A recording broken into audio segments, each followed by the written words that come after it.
Hey, it's Damon. I extended this season to bring you today's episode, and I'm glad I did because it gives me a chance to thank a new supporter of the show on Patreon. Brandy, a former guest, sent me a note to say her student loans were paid off, so she felt like it was a good time to give her support.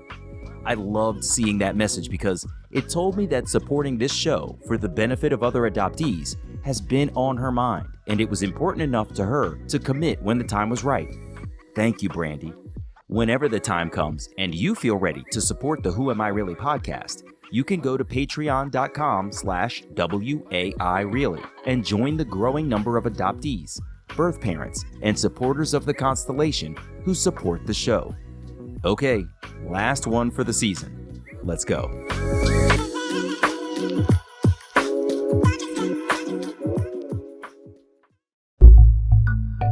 I was imagining this Hallmark movie moment where we'd run in slow motion and embrace, and it would be this incredible moment, like all these years. And she would say, I've been searching for you all these years. And I would say, I've been looking for you all these years. And isn't it wonderful that we're back together? And now tell me everything. And it just didn't happen that way. It was just like the door was slammed in my face.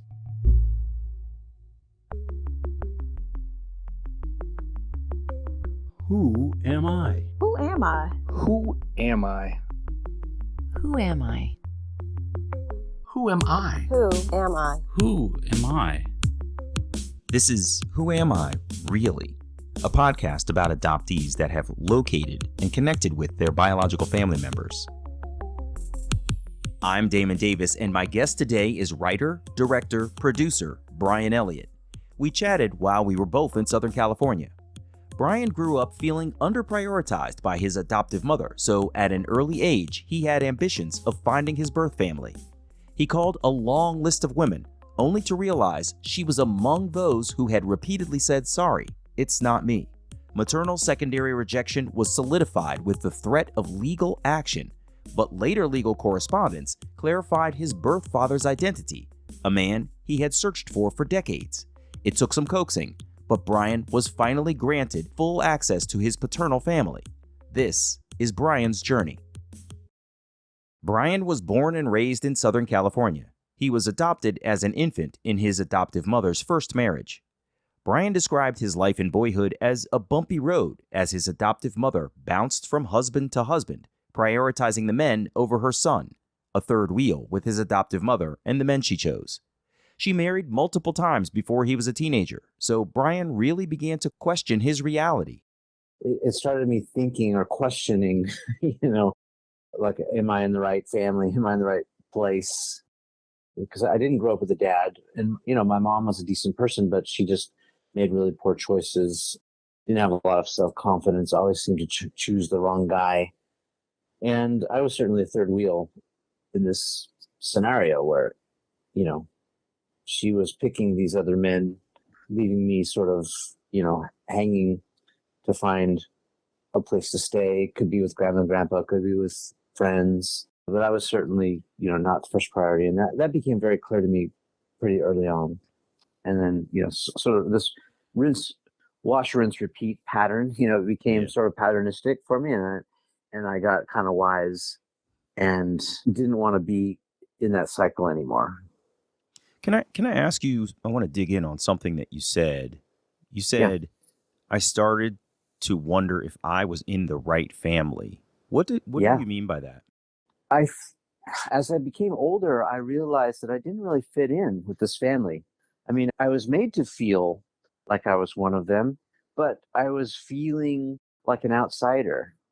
And I think it had more to do with the fact that I was feeling this, what I now know to be categorized as like a second rejection or a second abandonment, as I've read some of these books like, Lost and Found or The Primal Wound, which really helped me understand that trauma and some of these separation things that happen when you're adopted, even if it's a baby, that you don't have the memories, the hard memories, like you would say of, going to Disneyland or something as a kid, but you have these repressed memories, or they carry with you and affect you in some way.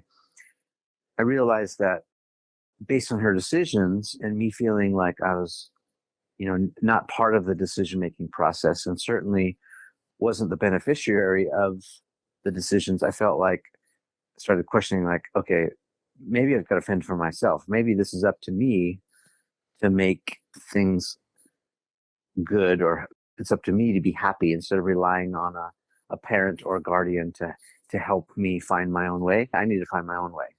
That's really what kind of propelled me into my search too, which started like around age 12, right around when the second divorce started. Bryan's mother also adopted his sister, who is 4 years younger than himself. He admits the two of them never really got along. The adoptive siblings were complete opposites. Bryan was super into sports like baseball, soccer, and football, but his sister was the furthest thing from an athlete. To top things off, their mother didn't foster their relationship much at all.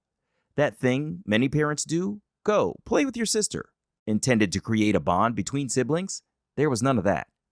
Bryan and his sister went their separate ways.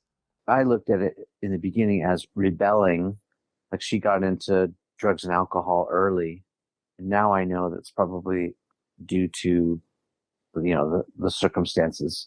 I was too busy playing sports to get into trouble, but she basically moved out when she was like 15 and lived with friends and other people until she graduated high school. And then basically, I didn't see her for 20 years. Wow. Yeah. It's interesting that you say that piece about my mom didn't force us to play together. There's definitely and forgive my terms here, sort of a healthy nuclear family is the best way I can think to put it. There's definitely this parental guidance. Be nice to your sister. Go play with your sister, right? And if you guys were left to be on your own separate planets in this universe, there would be no connection whatsoever. Even if you could have bonded as adoptees, there was none of that. Yeah. Wow. Yeah. I mean, by contrast, so I have kids, and when they were younger, as a punishment, we used to make them hold hands or hug it out. Like, all right, you're fighting? Great. Assume the position as a hug, and you will sit there and love each other until you're done fighting, that kind of thing. So there's just none of that. That's really fascinating. Wow. Yeah. So tell me, you said that your search started at about age 12. What did that even look like? Because most kids aren't even feeling empowered enough to think, let me go out there and let me examine this more deeply. Especially guys. Guys don't tend to be very emotional or thoughtful at that time. Tell me what was going through your mind when you were 12.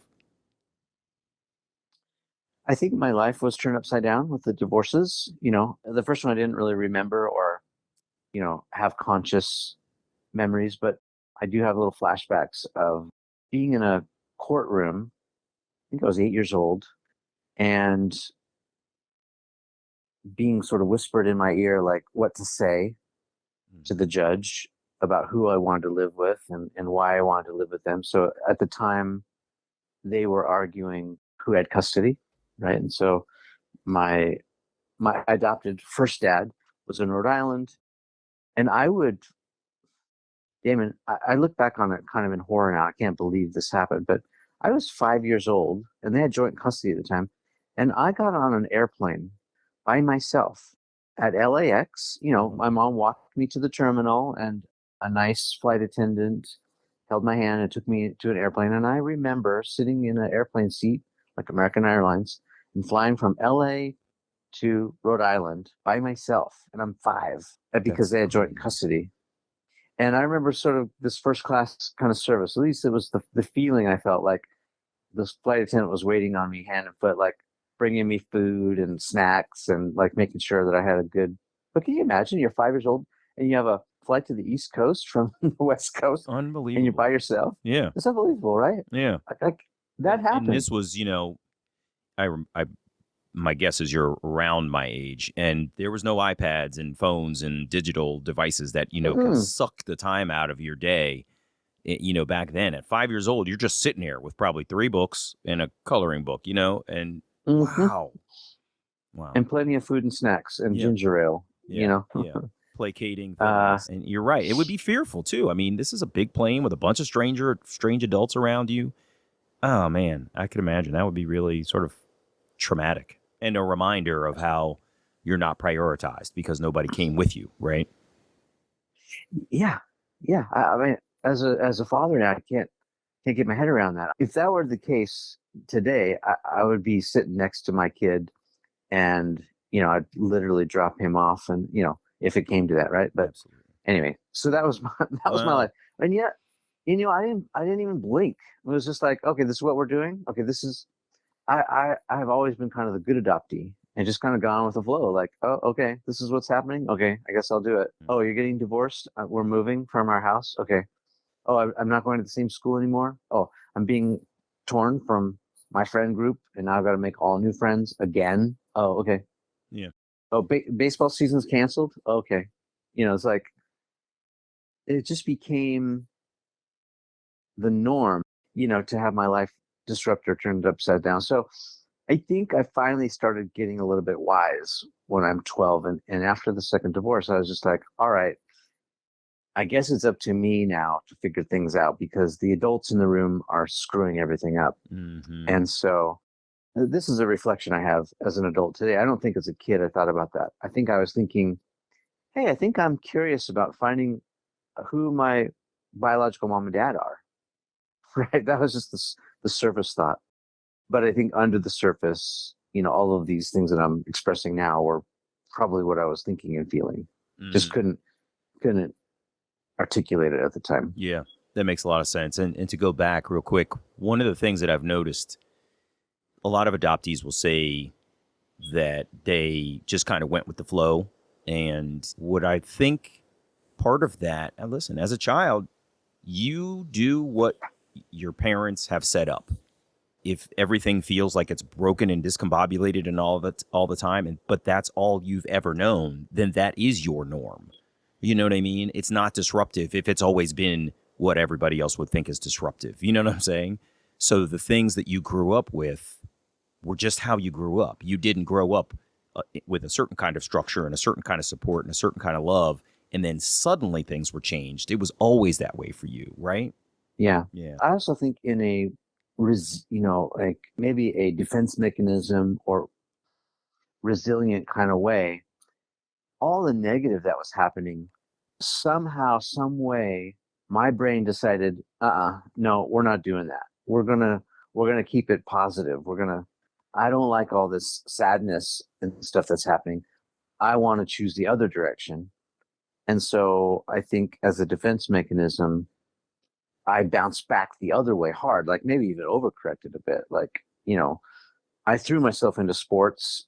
I mean, we're talking Little League and AYSO soccer. And I mean, my schedule was full of sports. Wow. And that was probably, again, looking back on it now, if I'm thinking about it, that was me escaping to a safe place. Bryan mentioned that he started searching when he was 12 years old. I asked him to describe what a search looks like for a kid at his age. He said he didn't have a lot to go on, but when you hear what artifact Bryan had from the day he was born that identified his birth parents, you might think he had a lot to start with. Bryan begins with the story of his conception and delivery to set the scene for how he got this clue for where to start his search. So here's what happened.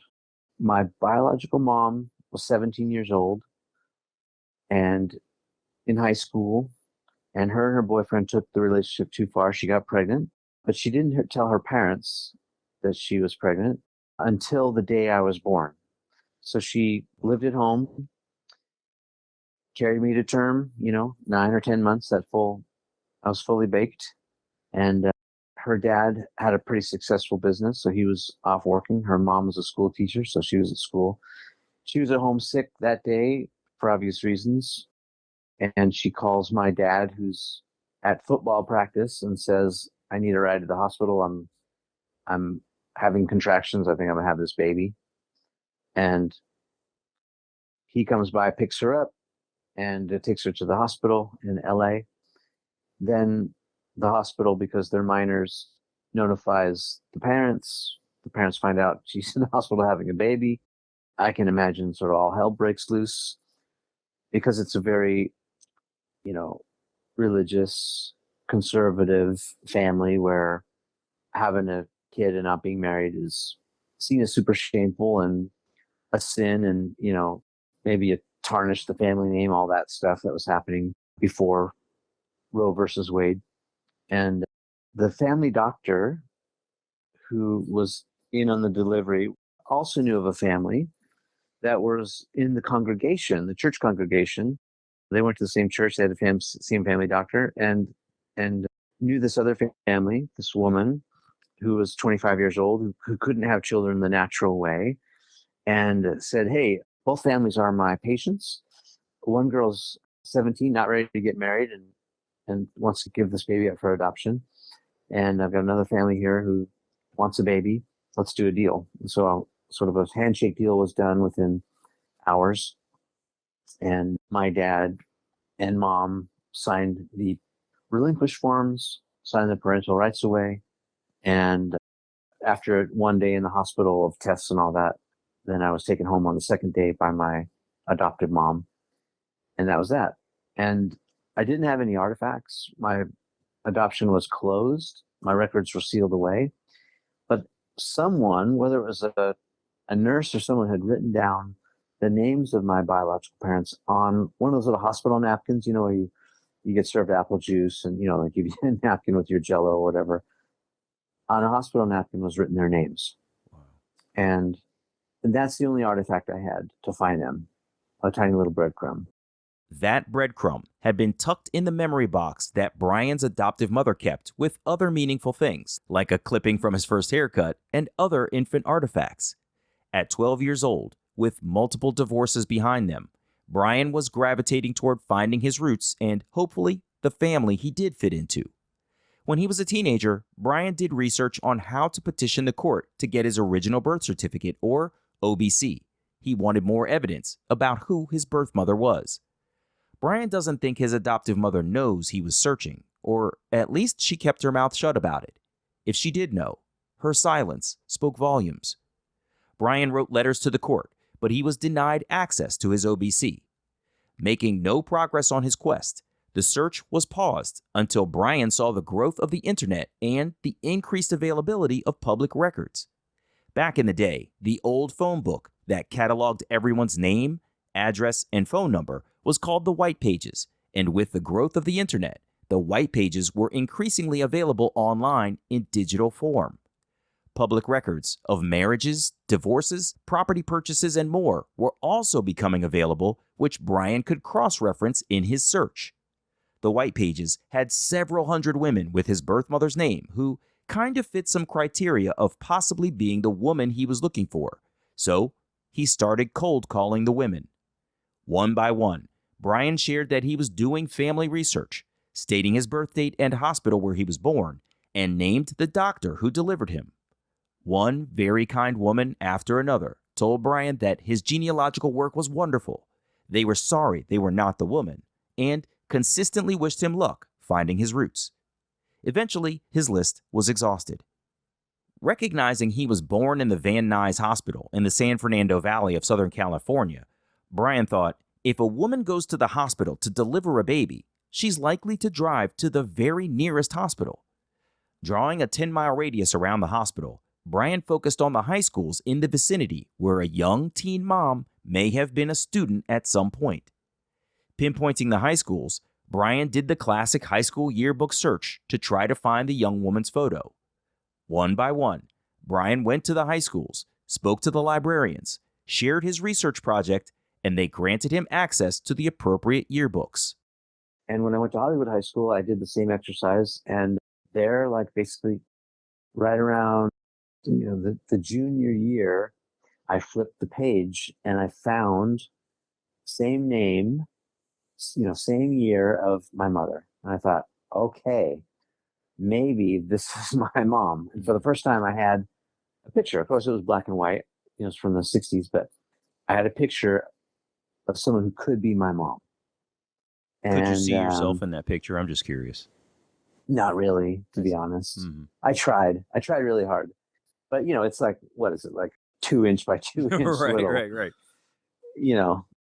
But it was something. It was something for the first time that I thought maybe I had something. Bryan tried everything he could, but he wasn't gaining traction in his search. He contemplated hiring a private investigator, but he couldn't afford it at the time. A few years went by, and he went back to the white pages and revisited his list of names, thinking about his maternal grandparents. Through public records, Bryan found a death record for a possible grandparent couple, and they had lived just a few miles from his home at the time, and a few miles from Hollywood High School, too. Bryan visited their gravestones in the local cemetery. His maternal grandpa had passed away at a young age. His maternal grandma had passed only a few years before he found their graves. The caretaker at the cemetery, taking pity on Bryan's desperate search for identity, bent the rules and let him see the burial records at the cemetery. There, on the cemetery records page, was the name, address, phone number, and signature of the woman who could be his birth mother. So the plot thickens here, Damon, as I went back to my list, my White Pages list, and I cross-referenced the telephone number, and sure enough, she was on that list. So what I realized is I had called her. In fact, I probably called her 3 or 4 times over the years, and she'd thrown me off the scent. And I realized that she was lying to me. I just had this light bulb moment, like, oh, I hadn't even considered that she might be lying, but she was. And that's when it dawned on me, oh, okay, something is wrong, right? When you think about, I've actually spoken to this woman more than once, and she's told me repeatedly that she's not the woman. How does it feel to have that reflection and think, uh-oh, this woman actually doesn't want to talk to me? Well, this is what a lot of adoptees describe as being in the fog. And I was very much still in the fog, Damon, and very much giving her a hall pass. Like, oh, I'm sure there's a good reason for this. I sort of know now why, but I had suspended all negative emotions and just given her the benefit of the doubt, like, oh, there must be a good reason for this. I don't know what it is, but like, I was more dazed and confused than any other emotion. And again, this is a thing with the good adoptee, right? Like, you become a bit of a pleaser because deep down, you don't want to be rejected again. Deep down, you don't want, there's this idea of return to sender. Anyway, I just suspended all emotions, probably because I was in denial and in shock. And I just like, oh, this is confusing. A few years passed while Bryan dealt with his confusion. He got married, had a few children, and he was thriving in business, and his life was going great. Bryan decided to write a letter to his birth mother introducing himself, strategically putting his best foot forward with a picture of his growing family in their Sunday best. He wanted to project calm while conveying in his words that he didn't want anything except to know his origin story. After years of searching, he conveyed how thrilled he was to finally have found her. Bryan gave his phone number and address and offered to set up a meeting or a call for the pair to finally get to know one another. Bryan left things wide open. He tried to empathize with the woman, saying he couldn't imagine what it was like to give up a child, but he wanted her to know that her plan worked and he was doing just fine. But while writing that letter, Bryan did wonder how a person could ever give up a child. Because as a parent, what went through my mind is, how do you give up a child? And how do you give up a child to strangers? Like, I would wonder at least once a year, Damon, did I do the right thing? Did I give my little boy to strangers, and are they hurting him? Are they loving him and raising him the way that I would? Yeah. Like, I would just things that I wished for. Yeah, because you don't know. It's a complete crapshoot, right? Yeah. Like, you just don't know. People, put on a happy face or put on a good face, or maybe you think they come from a good family or they have money, but that doesn't mean that they are good people and not abusive or dangerous or criminals. Like, can't judge a book by its cover. Apathetic, just not that awesome. That's also very traumatic for a child who's been displaced from their original home. So yeah, there's a lot of scenarios. I'm with you 100%, Bryan. Yeah. And so I tried to make that clear to her. I said, I just want to let you know that everything worked out. I had a good childhood, and I'm a happy, thriving adult now with my own family. And I would be thrilled to meet you if you're into it. And so I sent that letter, and I got a letter back about a week later. And this time it came in a very proper envelope. It was intriguing. I thought, and I've told the story before, how when you're adopted, the worst part, I think, is the not knowing, because your mind starts to wander all these different directions, like, where I came from, who am I?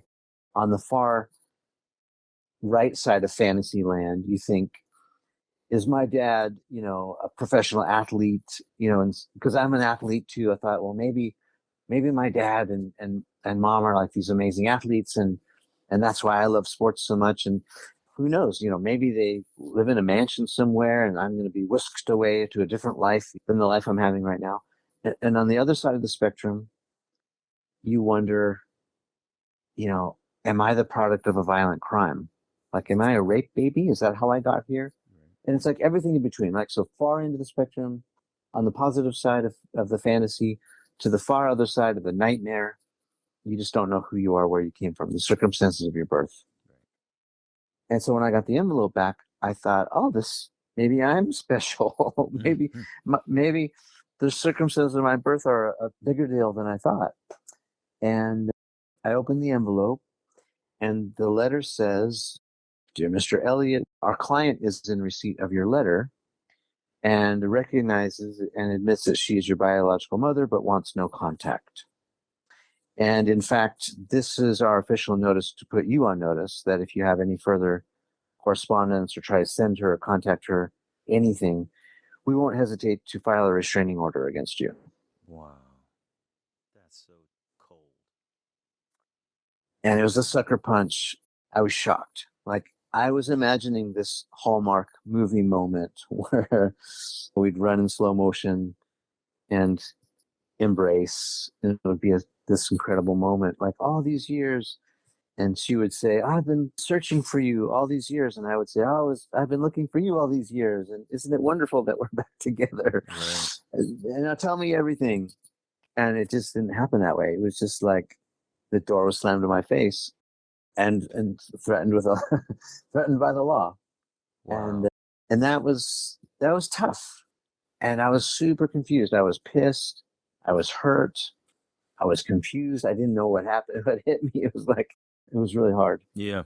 Because, like, as you said, you, as an adopted person who's searching, you have an imagined idea of what the possibilities are. And of course, Oh yeah. you skew towards the positive because that's going to feel good and awesome.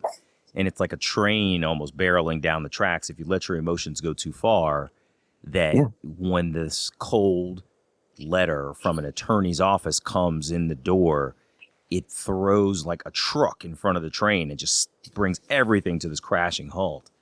And that it's got to be hard to sort of recheck your emotions and redefine what you thought reunion was going to be like, and sort of re-examine, where does this leave me now? I was searching for this person, and this person has clearly and definitively said, "I don't want to know you." It's really tough to circle back from that. And I'm sorry. Yeah. That's a really hard thing to deal with. Yeah, it was. And I didn't recognize it at the time, but it left me in a funk. I mean, I was in a depression. Let's call it what it was. Mm-hmm. At the time, I wouldn't admit that I was depressed, but that's clearly what it was, because everyone would like comment like, "Are you okay? What's up with you lately?" And I'd be like, "Oh, I'm fine, just stress, business." Busy, yeah. It wasn't that. I was in a depression. I wasn't in a serious state where it was dangerous, where some people have depression that really becomes potentially dangerous for someone, like self-harm. I wasn't there, but I was just like, I was bummed out, 10x bummed out. And it was under the surface. So like, it was hiding under the stress of work or whatever it was, but it was there. Mm-hmm. Let's call it what it was. And then I think it was more disappointing too, because I had the context of being a father. And as I had my own kids and how wonderful it was, and I was imagining someone giving me up. I just thought, there's literally no way I would let go of my child. If I had no money and I was broke, I would live in a cardboard box under the freeway somewhere with my kid, and I would make it happen. If I had to beg for money or whatever, I would do what it takes, because I went through that exercise in my mind, just thinking how hard it was to give me up. I had a lot of empathy, and that's why my heart was wide open. It's like, wow, yeah, I'm willing to forgive any reason, because there must be a good one behind why you had to give me up. And I'm not angry about that. I'm just happy that I found you. And then to have that reaction, it made me even more sad because I had these expectations. So if I could impart any advice to anyone that's searching reunion, whether that's if you're a biological parent or if you're an adoptee like me, I would say, I wish I had a heads up. I wish I had someone helping me navigate what could be choppy waters to tell me, all right, Bryan, if you really want to do this, you better buckle up, because let's plan for the worst and hope for the best instead of the opposite. Like here are the different scenarios that can happen. Here's the worst case scenario. And for me to be emotionally ready for that and willing to accept it. Right. And so that's what I would say to any adoptee or parent who's in search. Like, be prepared for a negative outcome, because you might run into one. And here are the reasons why. But I had none of that. Just jumped right in the deep, deep ocean, and it nearly sunk me. I appreciate you giving that advice. It is really sound advice. But it's also one of the challenging things about even attempting reunion is sometimes you just go for it and you just keep going. And it's hard to sort of pause and think to yourself, wait, how do I need to prepare myself for what the possibilities are? Like you get a clue and then you go, great, I'm going to go explore this clue. And it leads to another one or whatever. And it just feeds on itself. And it can be very challenging to have what in effect would be a pause button to say, all right, what does the preparation look like for what might happen next? So it's a very tough thing to do. Well, and I was voracious. Like, every step along the way when I got rejected or told no, like when the court said, no, you can't have your birth certificate, it's sealed up. Like, that just fueled my fire. I was like, oh, okay, so you're denying me my human rights. Like, I can't know my identity. I felt violated. I felt like I was enraged. Like, it just fueled the fire to keep going. And so there was no wall you could put in my place that I wouldn't crawl over, bust through, dig my way under. Like, I was going to find a way. And that's why I became so resourceful in this. And if you want to call it luck, I would call it luck, but also it was just, I was tenacious. I worked so hard, no stone left unturned kind of thing. And like, my mind took over, and just like the drive I had to find, it was like almost like a tractor beam of sorts pulling me towards the truth. Like, I needed to know the truth. And that's why, again, imparting advice, it's like, you need to pause and quiet your brain a little bit, get control of yourself, and, walk through as an exercise the possible things that could happen, and make sure that you're mentally prepared for that. And then if and when you are, if you're ready to hear bad news or good news, then by all means, plow forward. But like, I didn't do it that way, and I got hurt. Even though the letter of legal action placed a barrier in between Bryan and his birth mother, he continued the search, looking for aunts, uncles, and biological siblings, as we adoptees often do. Bryan said his birth mother's social media was wide open with no privacy settings, so he could see his birth mother and peek in on her life as she moved from event to event, place to place. He could see she had a sister who had 2 children who were about Bryan's age. He reached out to his oldest cousin, his biological aunt's first child, who also lived in the area. The man agreed to meet Bryan at a coffee shop, but their meeting turned into a pseudo-interrogation.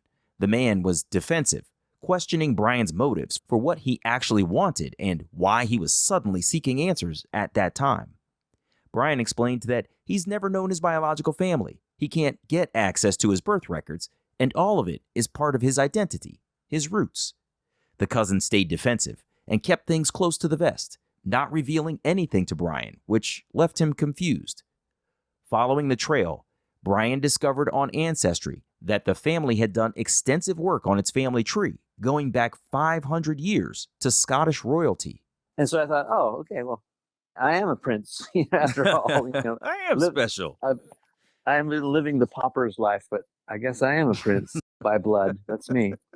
That was a sort of like a running joke, But yeah, I found all this genealogy. But the thing that intrigued me was their reaction. Basically my first cousins, right? And he told me in no uncertain terms, Damon. He said, "Bryan, you cannot ever reveal that we met. You can never talk about this, and definitely don't tell your mom." And I said, "Oh, believe me, I can't have any contact. Like it's not happening." Message received on that side. He said, and I asked him, "Why can't we talk? Why can't we know each other?" He said, "Oh, it would ruin everything." He used those words. It would ruin everything. He said, "Well, nobody knows." It was like this. I was this incredible skeleton in the closet, apparently. And I said, "Well, why is that? Like, would it ruin her marriage?" Like, oh, she's never been married. She doesn't have any other children. She's in a long-term relationship with a boyfriend, but it would just mess everything up. And that was puzzling to me, and also kind of a joke because I said, "Well, she knows about me, and now you know about me, but she can't know that you know, and now your brother knows about me, and your mom knows about me. So her sister knows, so everybody knows that I exist, and everyone, individually knows, but collectively we can't talk about it for some reason." And I just thought that's so that's crazy. so strange. It's like the biggest open secret Backwards. that nobody Yeah. can acknowledge. It's nuts. Right. It's like a joke, right? Like so you guys are having, Christmas together and everyone knows, but no one knows that everyone knows. It's just like stupid. Right. Bryan refocused on why his biological grandfather had died at such an early age, in his early 60s. Recall that the doctor who delivered Bryan, a guy named Dr. Doty, knew both his adoptive family and his biological family. Bryan approached Dr. Doty, who was an elderly man when he found him, to try to get some answers, begging for details of the circumstances of his birth, and searching for family medical history because Bryan was concerned about his own health. Dr. Doty wouldn't tell Bryan anything and took the whole story to his grave. Naturally, Bryan assumed the doctor had honored the Hippocratic Oath he had taken decades before, so he kept searching for information through other sources. Years later, examining the hospital records on microfiche, Bryan located his maternal grandpa's records, showing the man had gone into the hospital for a slipped disc repair, a complex but common surgery. So when he was on the operating table, from the notes, it looks like the doctors had accidentally severed his spinal cord, had cut it on accident, cut down too deep, basically botched the surgery, and he died from complications on the operating table at the hands of the doctors. And so I sort of did my deductive reasoning again, which is my grandpa had a successful business. I had found out that he had a business in Los Angeles, a metal stamping business. So what that means is you were creating metal plates that were stamped in these military contracts. So probably it was like the plates that would get put onto aircraft or military vehicles. And it's the way you keep inventory. Like you can count these vehicles, right? It's like a nameplate, like a dog tag for a vehicle. And so I surmised that it was a pretty successful business with these contracts. And when he died, I also assumed that because I knew that, talking to my cousins briefly, that my mom's sister, she was not running that business. And so his business was probably liquidated or sold. And then as a result of his death, there was probably a wrongful death lawsuit. There had to have been, right? You don't just die on the operating table and then walk away. Like there had to be some sort of settlement because the hospital records were closed and all of that. And so I was thinking, all right, well, business was sold and liquidated. There's probably a wrongful death lawsuit. And guess whose name was mentioned in that operating group? None other than Dr. Doty. Oh. So the doctor that delivered me a couple of years prior was also in on the surgical procedure where my grandpa died. And so the light bulb went on. I thought, oh, this is the reason he was so tight-lipped, because he was probably named liable in that lawsuit. He probably couldn't tell me because even though he was quite an old man at the time, there's probably legal implications and maybe would have ramifications to his younger family or whatnot. And that's probably the reason he couldn't tell me anything. Not probably had nothing to do with, maybe a little bit to do with the Hippocratic Oath, but probably more legal liability issues. Mm-hmm. And then I was also kind of doing the math, thinking, well, how much is a wrongful death lawsuit? I mean, this was the 70s. So let's say, Damon, it was $2 million or $5 million. Mm-hmm. You know what $5 million in the early 70s is today worth? I'm guessing It's 20. Yeah, it's $30 million Wow. in today's money, you know. So then I started, again, this is all speculation, right? But it paints a picture of how your mind wanders. With the not knowing is the worst thing. And I went back to that letter that my mom sent, and I was thinking, you know, a normal human, if you don't want contact with someone, like I have people selling pest control or solar panels door to door, and I say no thanks, and off they go. Or if you're, you know, grumpy, people say, you know, get lost or whatever they swear at you. That's what you do when you don't want to have contact with someone, right? Or if you're in danger, you fear for your safety, who do you call? You call the police, right? Hey, there's someone snooping around my house. You call 911, and that's what you do. But well, who do you call when you fear that your assets are in jeopardy? Mm-hmm. When you need to protect something, you call your lawyer. You call an attorney. Yeah. That's right. And so again, this is complete speculation, but I thought, what if my mom's reaction is, you know, based in her fear? Because now everyone has passed away. Her sister passed away. You know, she's the last living relative, basically. She probably inherited a good sum of money from her dad's business, from the liability, the wrongful death lawsuit. And as I go back and remember that experience with my cousin, I bet my cousin understands that as well, that he's the other only blood relative that's in the picture. And that if I came into the picture, he would be competing with me. And so my competing heirs. Oh, interesting. My conspiracy theory, it could be completely false, but my conspiracy theory is that he knows. And that's the reason I am not in the picture. So it's messy. It's complicated. You know, how does that feel to think that your potential ability to connect with your maternal family is driven speculatively by asset protection and money? It's really sad. From my mind, I didn't go into this wanting anything but just to know my identity. Where did I come from? What are my roots? I figured out on my own that I have Scottish roots. You know, I have a Scottish heritage. I wanted to know if anything runs in my family: cancer, diabetes, heart attack. You know, like I wanted, just for my own benefit and my kids' benefit. That's what I wanted. And I wanted some answers of what happened. You know, why did you give me up? What were the circumstances around that? Like, were you forced? I can only imagine how traumatic it is to give up a child. I cannot get my head around that. I have so much empathy, and I would be willing to give her a complete pass for any of that. I was never angry about it. I just wanted to know, just be able to fill in the blanks, fill in my story, like what it was. But to know that it could be about something else, it makes me sad for them.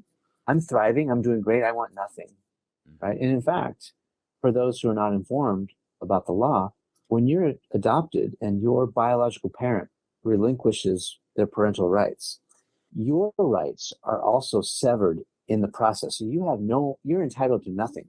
Even though you're blood related, Damon, you're entitled to absolutely zero from that other family. Once this paperwork is signed, that's done. It's absolute. Yeah. And it's finite. Fully separate. You belong to the other family now. You know, that's your family. And whatever, you know, you may be entitled to, if anything, that's on that side of the fence. You can't go back and have a redo or like make anything retroactive, right? Like, so even if I have claim to some castle in Scotland, I'm entitled to nothing, you know, despite my lineage or my birthright, my blood right. I have nothing. Yeah. I have a feeling though she doesn't know that, and neither does my cousin. But so it makes me very sad. for them, not for me, but for them, and me a little bit, just because it's so pathetic. But also on the other hand, it makes me feel like maybe I dodged a bullet. Like if that's my family, then maybe I am better off without them. Yeah, that's a And good in some point. way, it helps me move forward. Yeah, that's a really good point, because one of the things that many adoptees will say is, there's a toxicity in the biological family that they Hmm. choose not to be a participant in. Yeah, And it does feel like a dodging of the bullet. You've got kids and a family of your own, and that flaw in character may be showing itself through this monetary protection thing here, but might manifest itself in other ways. And you yeah, you could very well be dodging some serious challenges, trauma, and drama by not being engaged with them. But on the flip side, you kind of want the right to know that. Like, let me in and I'll decide if I want to stay here or not. You know what I'm saying? yeah, Yeah, yeah. that's a And I really think, tough part. if I was going to impart some more advice to adoptees, it's this idea of nature and nurture. So babies are not, it turns out, a blank slate. You can't just, you know, take them from one family, plant them in another family, and assume that they're going to assimilate or be like that family, regardless of the color of their skin. As much as some families try with transracial adoptees to make them their own, or make them feel like they're one of them, regardless of any of that, babies are not a blank slate, right? And so you have to embrace the fact that that child came from another family or has another home somewhere with DNA that's going to be passed on.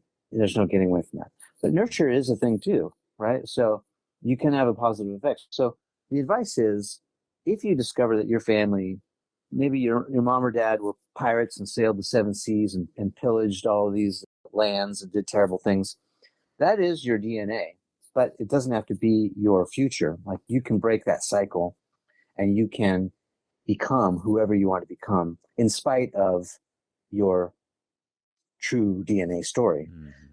The opposite is true too, right?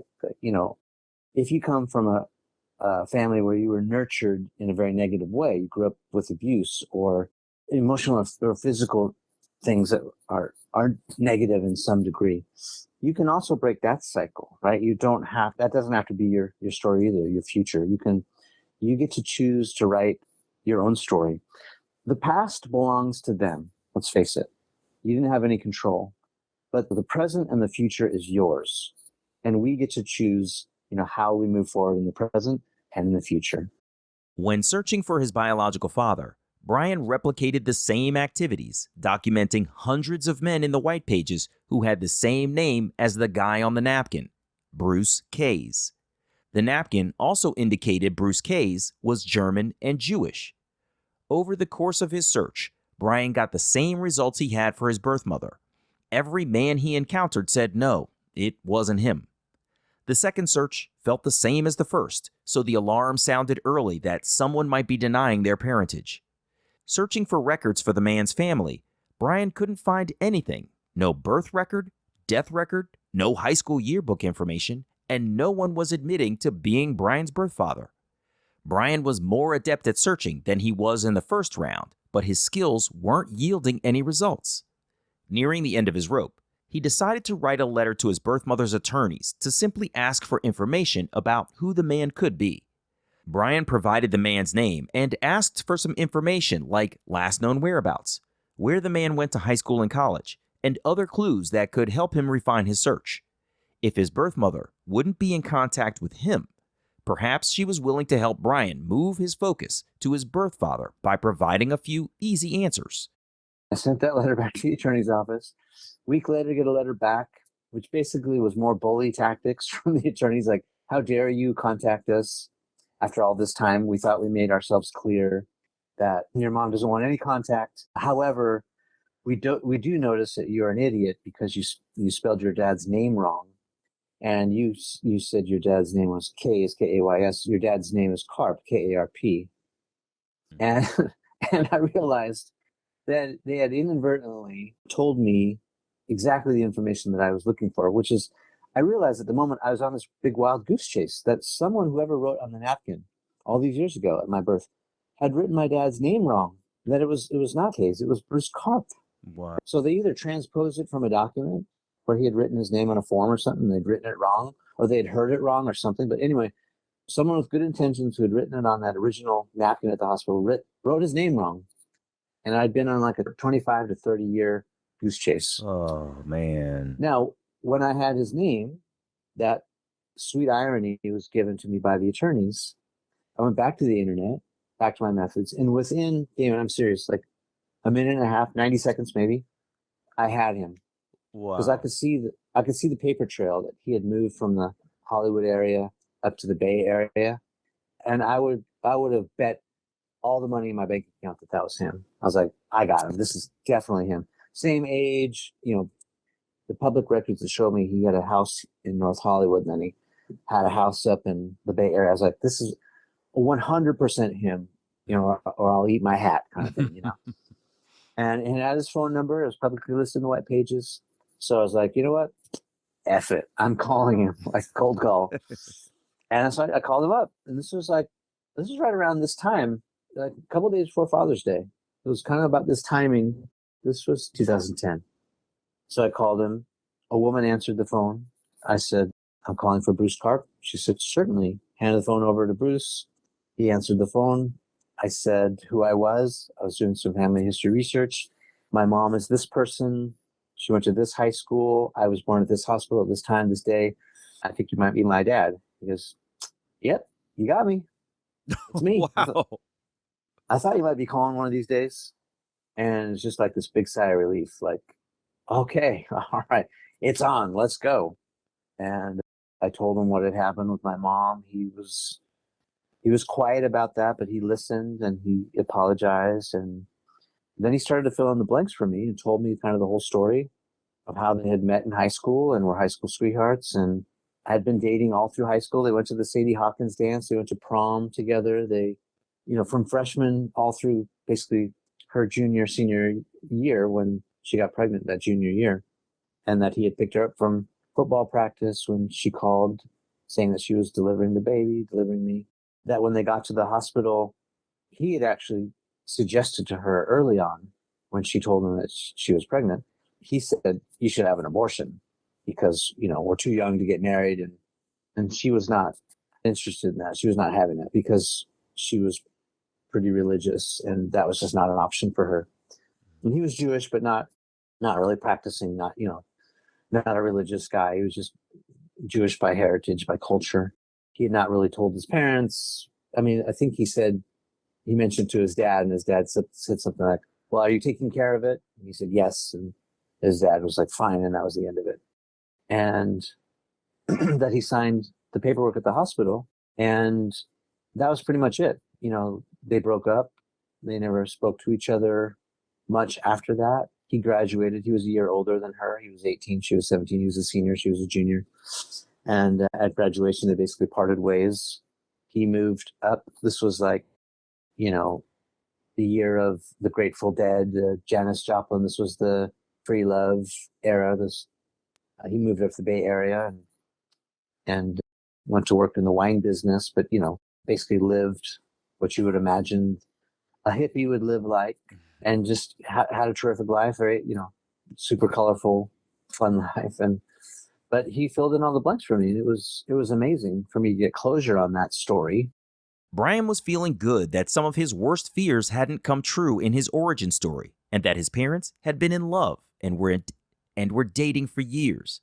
He learned interesting pieces of their story, like his birth parents met at the shoe store where his birth mother worked. Bruce had held on to a box of keepsakes he had kept his whole life from when he was a young man. When Bryan flew up to San Francisco to meet Bruce, he brought the shoebox full of prom pictures, photo booth pictures, and letters he had kept. 15 years after Bryan's birth, when Bruce's bachelor days were over, he got married and later had 2 daughters. They're half-sisters by blood, but to Bryan, they're just his sisters. I realized that one of them looks exactly like my oldest daughter, and I showed him a picture of my family. He's like, oh, the genetic similarities are so interesting. Oh, and by the way, I left this out of the story, but he before we met, after he admitted that it was me, he said, let's just be safe and do a DNA test. So we did a DNA test, and it was 99.9999999, as close to 100% as you can get. Right. For accuracy, and that sort of sealed the deal for him. It closed the loop for me, and I got closure like never before.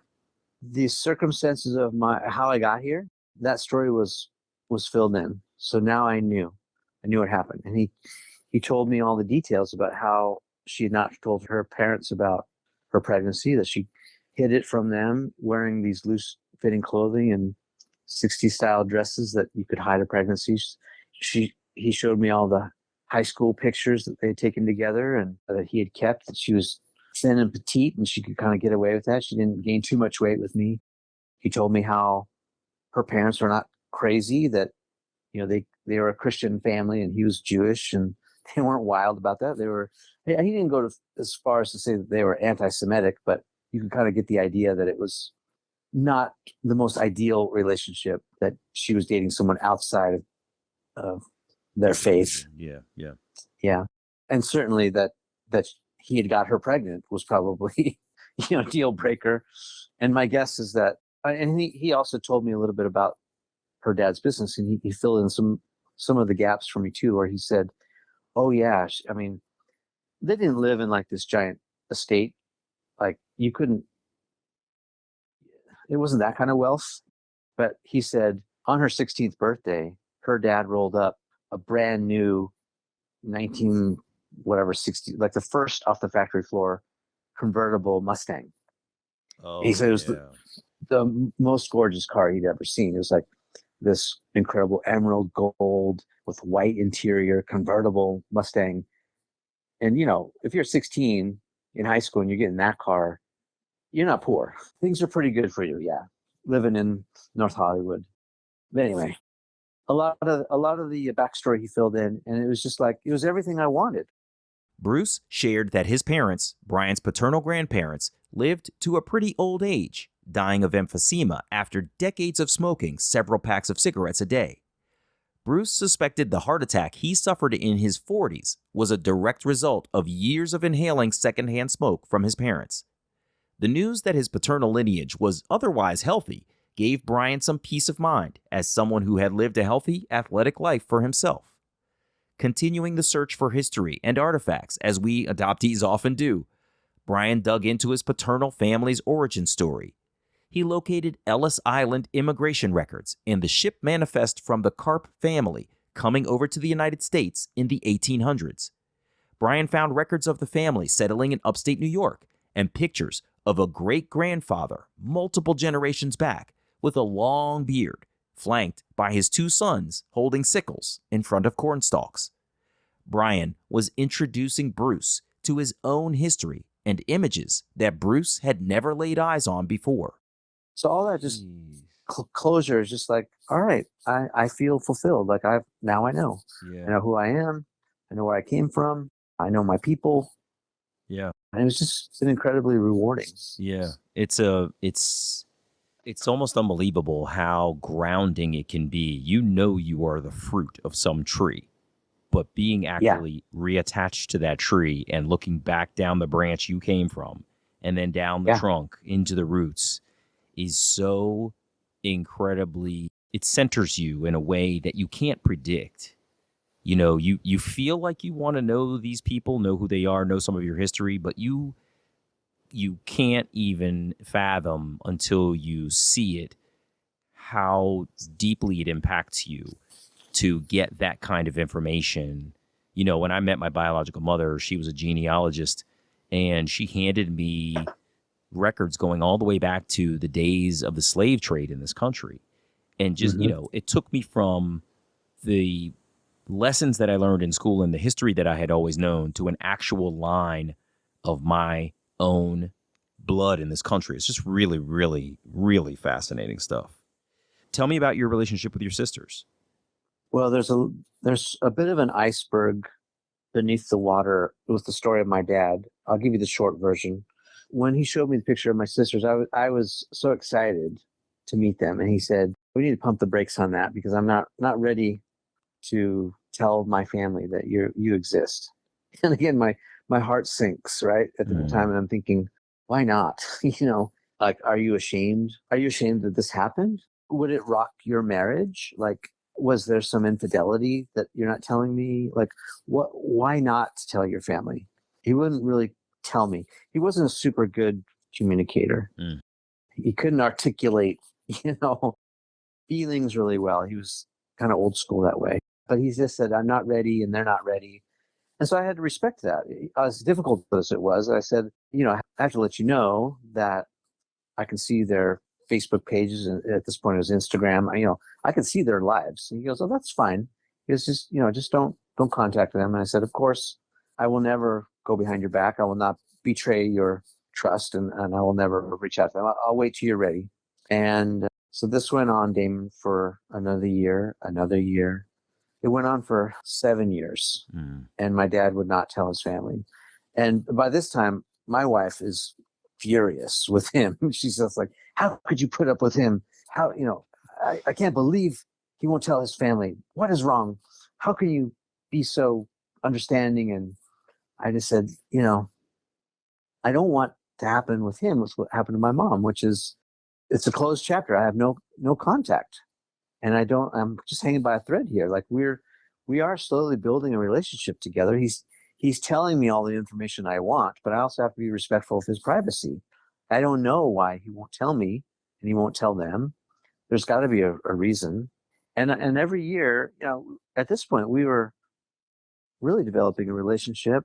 After a few years, I was calling him dad and warming up to the idea that, he was my dad, and he was warming up to the idea that he had a son, and telling me all these things that he was doing, and building a relationship. And I got to the point where I was saying, "Listen, Dad, you're in your 60s, and no one knows the future." I said, if some point, you're gone from this earth, if you die, all bets are off. I'm going to contact my sisters and my uncle and, everyone else. And that's what I'm going to do. I said, "Don't you want the opportunity to tell them from your own lips, like, that I exist, and, fill in the whatever story you're going to tell them, rather than for them to hear it from me after you're gone?"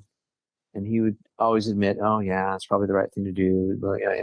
So he was just hemming and hawing, for 7 years.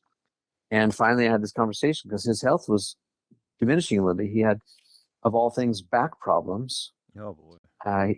He had thrown out his back, and he was in the wine business, carrying crates of wine to his clients, to the restaurant clients, and he had hurt his back overdoing it.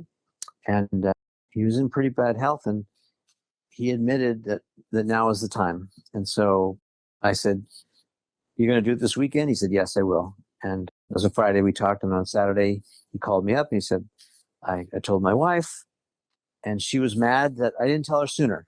I was like, "Oh, you're killing me." Like, Man. yeah, but if you know him, I mean, that was him to a T. He was just like, much to do about nothing. Anyway, so she was, of course, the same era as him, and very progressive. They were both kind of hippy dippy, very liberal thinkers. And she was, of course, thrilled. And she had remembered when I called, all those years ago, and she put two and two together. That was me. And then he told his daughters, and then again, they had the same reaction. My one sister is a nurse at Stanford Hospital, a real go-getter, a real boss. She's very talented. And my other sister was studying abroad. She was in Spain at the time. And so we quickly put together this little family reunion plan where we get this Airbnb kind of in between Southern California and Northern California, where they were. My uncle and aunt and, all the family was invited. And so we decided to all meet and basically have a long weekend together. And that's what we did. We had this big reunion. We met at this Airbnb. I remember opening the door. They were already there, so we opened the door and they let us in. And we're like, "This is my family," for the first time. I met everyone, and it was another amazing moment. Surreal, totally weird, but at the same time, it was seamless. Just felt like we'd known each other our whole lives. We picked up sort of right from scratch and were immediately connected and started filling in the stories of how we grew up and what we'd missed out on. And we cried and we laughed and we played games and it was just a good time. It was amazing. And, and my sisters and I, that other sister came home from study abroad. We got to meet, and we've been building this relationship for the past 4 years. So we've been in reunion about 4 years. And a quick story on my dad. So in 2019, he went in for back surgery to get his back problem fixed. And he went through the surgery great. He came out flying colors. I flew up, saw him in the hospital in recovery. He gave me 2 thumbs up. We hugged and kissed. And I flew back to LA thinking everything was fine. And my sister, who was, she lives up there, stayed with him, called me back 24 hours later, basically when I had landed, and said that dad had got an infection. And because he was low immunity because of all the antibiotics and medicine he was on through the surgery, that he had passed away, quickly, and he died. Oh my gosh, are you serious? That's crazy. I'm so sorry. Yeah. And so that was just like gosh. another blow. And I was like, we had a few short years together, and now he's gone. And but I was, in retrospect, I was very grateful that the time we had together, even though it was short. Right.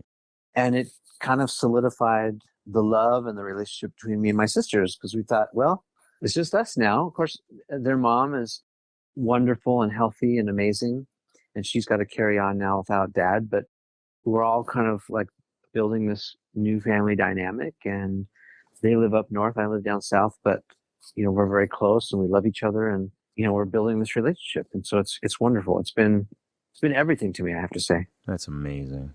That's really incredible. I'm really glad to hear that. I'm so sorry for your loss, but it really is good to go through those experiences of positivity and a deep connection, especially before the folks you're looking for are gone.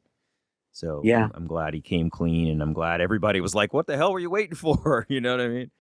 Bryan told me he shared some of his reunion journey with his adoptive mother in the beginning when he was a teenager. She acted like she was respectful of his decision to search, giving him the signal he should do whatever he wanted to do. Since she had already deprioritized Bryan, and she was busy as a single mother between divorces, then she was busy living her life with her husband of the moment, Bryan decided he should create some healthy boundaries for himself, separating from his adoptive mother, distancing himself from her. He went off to college, launched the rest of his life, and he has created a loving family of his own with children he prioritizes. He drifted further and further from his adoptive mother. Their relationship is estranged today. I created the separation. I created the boundary because I felt like she was not a healthy influence in my life. Hadn't ever been really. Sure, she put some food on the table, and she put a roof over my head when I needed it. She was there for me with the core basics, but everything else was a train wreck. And I didn't want to be on a train that was crashing every few years. And so I jumped from that train and started a new path. Yeah. And as I grew into an adult and became a parent, then it became even more clear to me the decisions that she made, and they weren't in my best interest. And that became super clear. Like, oh, she had a choice to choose me or to choose that other guy, or to choose both. And she made a binary choice to go all in on that guy and leave me out to fend for myself. That was deeply hurtful. And so I think it's just as a result, I just wanted to drift apart and just start, something new. Yeah. And so we are not close today. We don't talk. I mean, my kids will have contact with her from time to time, but like, it's different. It's not like a real grandparent kind of relationship with them. And certainly I don't think of her as my mother. And so it is a little bit weird on Mother's Day or Father's Day. I focus on my wife, obviously, because she's the mother of our children. I love that. And my mother-in-law is in our life, and my father-in-law is in our life. So there's that. But it's a little bit painful to think that I don't have parents here. Yeah. Yeah.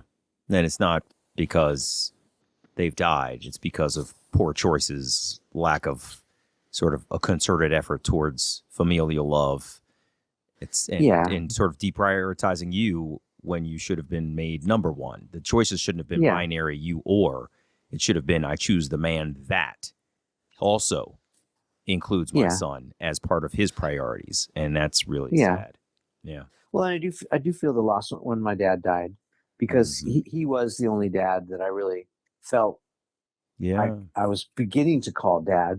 And then he was taken away too. Yeah. And so that was painful, but also meaningful. It's complicated, right? Like there's bittersweet feelings of, man, I wish I could have been part of his life, or he could have been part of mine. He missed all the good stuff. He missed the baseball championships that I won. He missed the college graduations. He missed the birth of my kids. He missed everything basically. Yeah. But we did make the best of the years that we had together, and now he's gone. So that was hard. And and now the biological mother of my life wants no contact. Although I will say that my door is still open. Like if she had a change of heart, I talked about this in a previous podcast of mine, that again, I can't imagine what it's like to give up a child, how traumatic, how much societal religious pressure there must have been in the 60s when you gave up a child. I interviewed Leslie McKinnon, who's in that book, The Girls Who Went Away, and she was describing that you were a pariah, basically. You were the stain on humanity if you were a woman who got pregnant and wasn't married. You were taken away to a different place. You had to have your child somewhere else. They often just came in and took your child away from you, gave it up for adoption to what they would call a worthy family, right? As if you have no worth and this other family is more deserving because they have more money, or maybe they are the right, kind of family in society, or whatever the circumstances. It's awful. So I recognize how traumatic and devastating that must have been for my mom, and that probably everything that's happening or happened is a result of that, layered with some of these other complications. But it's like, I don't have any contact with her, but I'm open to it if she has a change of heart. Yeah. If that's even emotionally possible. It may not be. Yeah.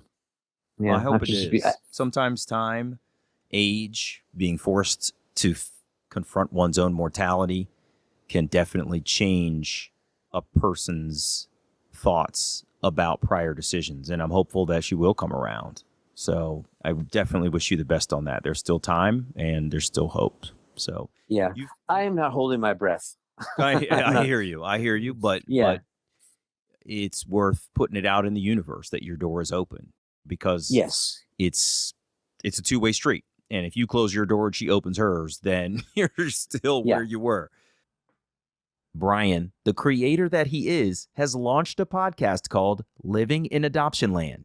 When he opens the show, he says, "This is the podcast I wish I had before I started my journey." I've listened to Bryan tell some of his story with introspection in the first few episodes. I heard an episode with Leslie McKinnon, one of the women featured in Ann Fessler's book, The Girls Who Went Away, share her story of her pregnancies, adoption placements, judgments for her actions, and how her experience years ago drives her work today. I'm currently listening to an episode with Tony Corsentino, who's discussing his adoption reunion journey, the right to privacy versus the right to know one's identity, and his work to document the issues called This Is Not a Legal Record. Bryan is interviewing people across the adoption constellation on his new show. It's a little bit like that famous book, What to Expect When You're Expecting. If you have kids, or, you've read that book, it tells you everything you need to know when you're expecting a child. The podcast is a little bit that way. It's like everything to expect when you're adopted or adopting. So it's for all the constellations in the Adoptionland universe. It's, if you're an adoptee and you're searching for your birth parents, or trying to figure out the intricacies of the law or how to navigate that, it's for you. If you're a parent who's given up a child and you want to find them, or you're wondering what to do, it's for you. If you are an adult couple in consideration of adoption, or you've already adopted kids and you want to know how to tell them that they're adopted, or how to raise them, or what to watch out for. This is for policymakers and lawmakers who are considering some of these really antiquated laws that still are keeping my true identity a state secret. I still don't have my original birth certificate. I can't get it. It's sealed by the state of California. I think 11 out of the 50 states you can get access to birth certificates and whatnot, but still 39 states are closed, and we can't get basic access to medical records, which, adoptees will say, this is our basic human rights, and we deserve access to that kind of stuff. So this is the podcast I wish I had before I started 30 years ago. I love it. Living in Adoptionland. Yes. Very good. Bryan, this has been amazing. You've got quite a story of sort of growing up without some of the love and guidance that you wanted or needed, secondary rejection, but then finding your own family, and a nuclear family that it sounds like is healthy and strong. You've, touted the love of your wife, and you've spoken about your kids more than once. Like, you sound like you're a great dad, and I'm always amazed at an adoptee or a foster child who can come out and say, that's not how I want my kid's life to be. I'm going to do something else. And it sounds like you're on that track. And for you to have found your biological father, at least made the connection and gotten, paternal connectivity to your sisters and his wife and all of that stuff. It sounds like there's some high and low points in your story. And it sounds like you're thriving too, which is really great. So I appreciate you being here with me, man. Thank you so much. Well, thank you. And I think you need to be congratulated too for your work. This is the work that matters. And, the more voices we can have out there to amplify real stories from all facets, I appreciate you telling the adoptee story. It's a side of the story that is often told to sit down and shut up, frankly. People don't like to hear the negative side of things, but it's a reality. But good for you for doing your part in this important work. So, I want to do everything I can to help support you and amplify what you're doing. And I appreciate what you're doing. Thanks a lot, brother. I appreciate that very much. You take care, man. All the best to you. Okay, Bryan? Okay, thanks. All right. Bye-bye. See ya.